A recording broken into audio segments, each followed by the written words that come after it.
আমরা দেখতে পাচ্ছি যে মার্কেটে নিফটি এখন 25,000 লেভেলের ওপর ট্রেড করছে।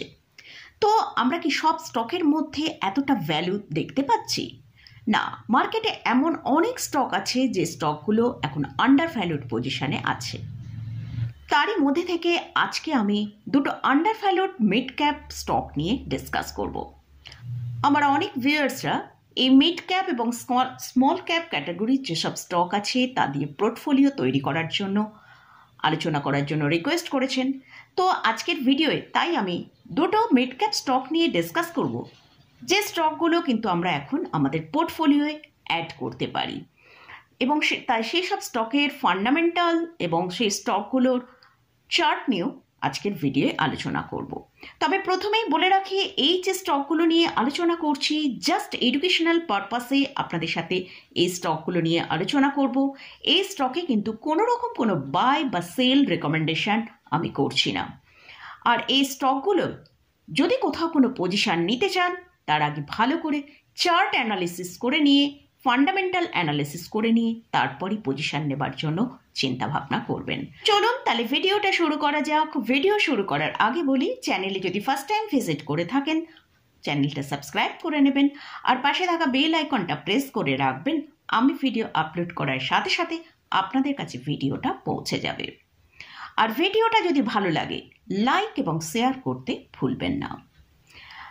তো আজকে যে দুটো স্টক নিয়ে আলোচনা করছি সেই দুটো স্টক কিন্তু আমরা দেখেছি যখন মার্কেটে লিস্টিং হয়েছে তারা কিন্তু একটা খুব ভালো লিস্টিং গেইন আমাদের দিয়েছে, কিন্তু তারপর আমরা স্টকগুলোর মধ্যে লাস্ট 3 বছর 4 বছর ধরে স্টকগুলোকে একটা আন্ডার পারফর্ম পজিশনে দেখতে পাচ্ছি।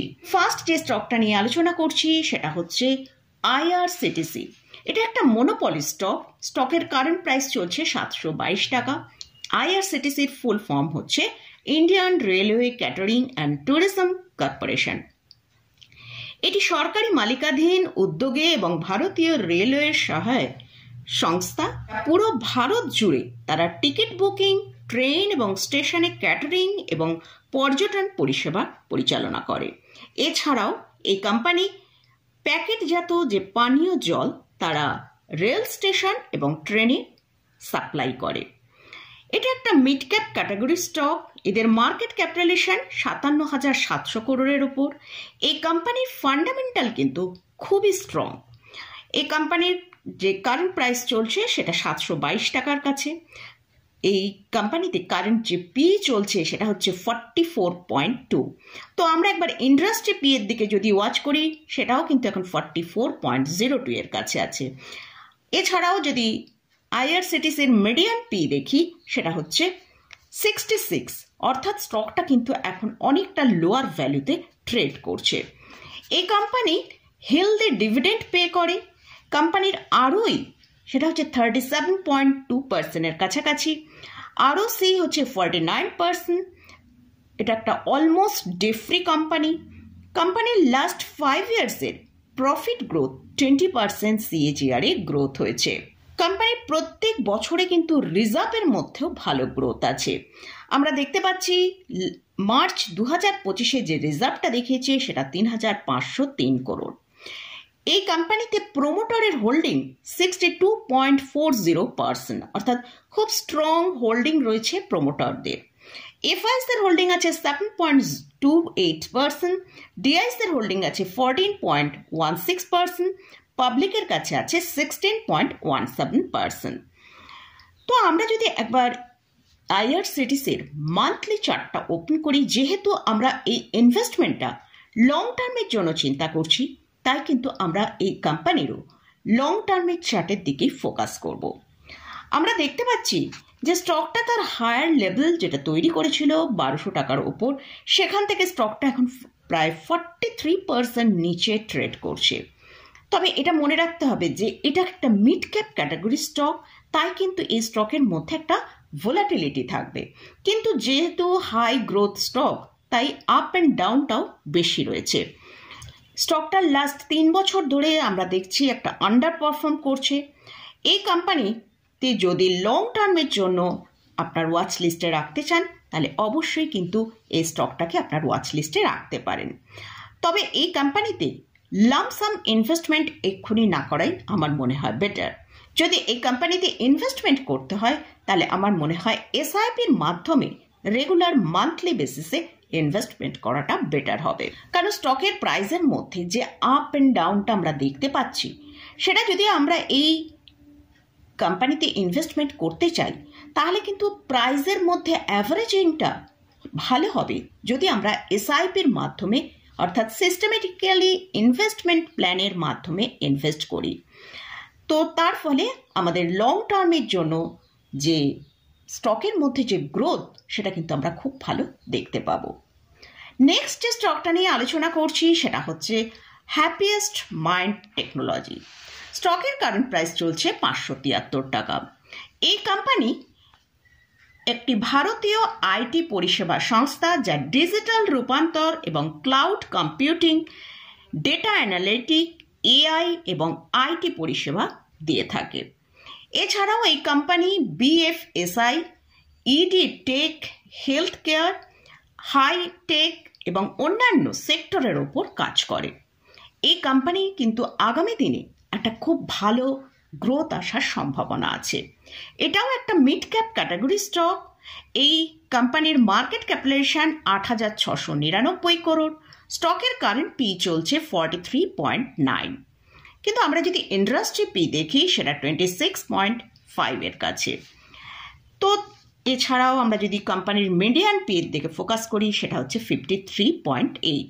অর্থাৎ আমরা ইন্ডাস্ট্রি পি থেকে দেখলাম স্টকের যে কারেন্ট পি চলছে সেটা বেশি আছে এবং মিডিয়ান পি এর থেকে স্টকের যে কারেন্ট পি সেটা কম আছে। যেহেতু এই কোম্পানি একটা এআই রিলেটেড কোম্পানি এবং এরা আইটির ওপর একটা বড় ফোকাস আগামী দিনে নিয়ে আসছে, তো তার জন্য হয়তো আমরা এই স্টকটা যেহেতু হাই গ্রোথ একটা প্রোভাইড করতে পারে, তাই কিন্তু এই কোম্পানির পিটা এতটা হাই দেখতে পাচ্ছি।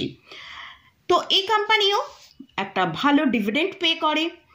এই কোম্পানির প্রফিট লস যে অ্যাকাউন্টস রয়েছে সেখানে যদি আমরা ওয়াচ করি সেখানে দেখতে পাচ্ছি মার্চ 2022-এ সেলস হয়েছিল 1094 করোড়। সেখান থেকে মার্চ 2025-এ এদের সেলস দেখিয়েছে 2061 করোড়, প্রায় ডবলের কাছাকাছি সেলস আছে। কিন্তু কোম্পানির নেট প্রফিটের মধ্যে আমরা কিন্তু সেরকম গ্রোথ দেখতে পাচ্ছি না। কোম্পানির নেট প্রফিট 2022-এ ছিল 181 করোড়।